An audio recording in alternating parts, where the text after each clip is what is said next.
How's it going, everybody? I'm down here in my workshop to make this quick video. Now, before I get started, I want to say, if you're not the type of person who likes these list type videos and you'd rather just read it all at once, I've written on this same topic. I've written an article which is on our website, to which there is a link down in the description. So if you'd rather just read it all at once and just get it done with, then click over there, take a look. I'm just gonna list all 7 things all at once up front, and then I'll go into detail and explain why I picked each of those. All right, so you need a hammer, a set of screwdrivers, a wood clamp or a bench vise, a planer, a handsaw, an adjustable wrench. All right, so those are my 7 things. 7 things.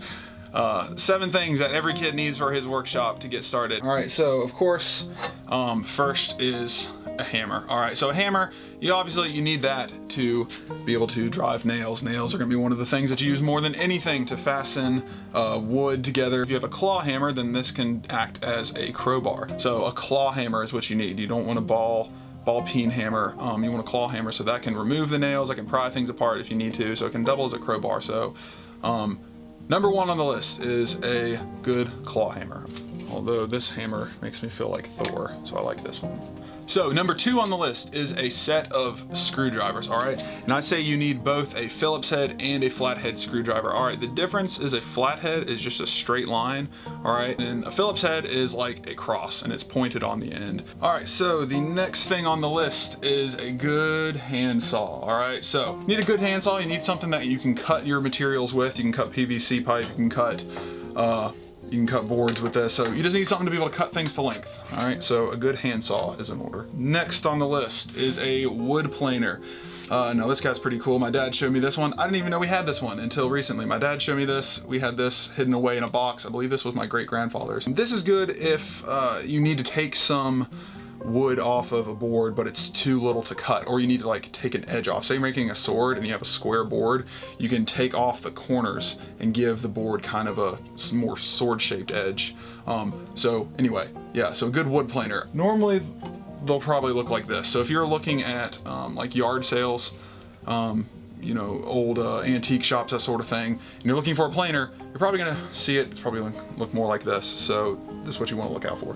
All right, so the next thing on the list is a hand drill, and these can come in different shapes. Here is one. All right, so you just hold it at the top here, and you hold it here, and you push down on this knob on the top, and as you're pushing down, you crank it like so. This one's pretty cool. It's got a little gear here, and you just got this crank, and you just turn it and that spins. These are good for drilling pilot holes. If you're putting screws into something, you always want to drill a pilot hole because otherwise the wood can split. Also, you can use it to drive the screws themselves if you put the screwdriver bit in the drill. Next on the list is an adjustable wrench. Obviously, if you can get your hands on, or if you already have a wrench set of specific sizes, look at that, isn't that nice? It's nice and convenient. Those are better because an adjustable wrench is gonna slip back and forth as you're turning your nuts and bolts, and it's just kind of annoying to have to reset. But if you have to choose and you only have access to one wrench, get yourself an adjustable wrench, because obviously that can turn a lot of different things of a lot of different sizes, all right? So you can get down to, you know, teeny tiny, and it can go all the way up to there, all right? So you have an entire wrench set in one wrench. And the final thing that I have on my list here is clamps or a bench vise. I have a clamp here in my hand, all right? So, and I will show you a bench vise right now. I'll get some B-roll for that and show you. All right, and what these are good for, both this and the bench vise, it's good for holding things in place while you fasten them or cut them. If you're cutting a board, you slap it in your bench vise, or if you have a clamp, you don't have a bench vise, clamp this down to your workbench. Use these, a couple of these, clamp it down to your workbench, and that'll hold it in place while you're cutting the board. Both of these things are better at one task or the other, all right? So if you have the choice, again, if you have access to both, the bench vise is better at some things and the clamps are better at others, all right? So if you have the choice, learn to use them both. But if you have to pick one, I would go for the clamps because they're just more versatile. You can move them around. If you're taking it outside to work on something, you can do that. So if you have to choose between the two, I would get yourself a nice set of clamps. And your clamps don't have to look like this. I'm using this because I just like old tools. Old tools are just cool. find stuff in your grandpa's basement, find stuff at antique stores, that kind of thing.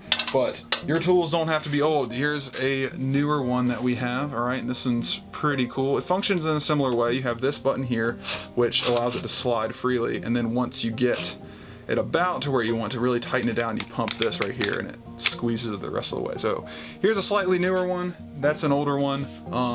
Just work with what you have, take your pick, make do with what you got, and you can do a lot just doing that. Alright, so very good. That is my 7 things. That is my list of 7 things that every kid needs for his workshop. The reason I'm picking these tools is because not everybody's going to have access to expensive power tools.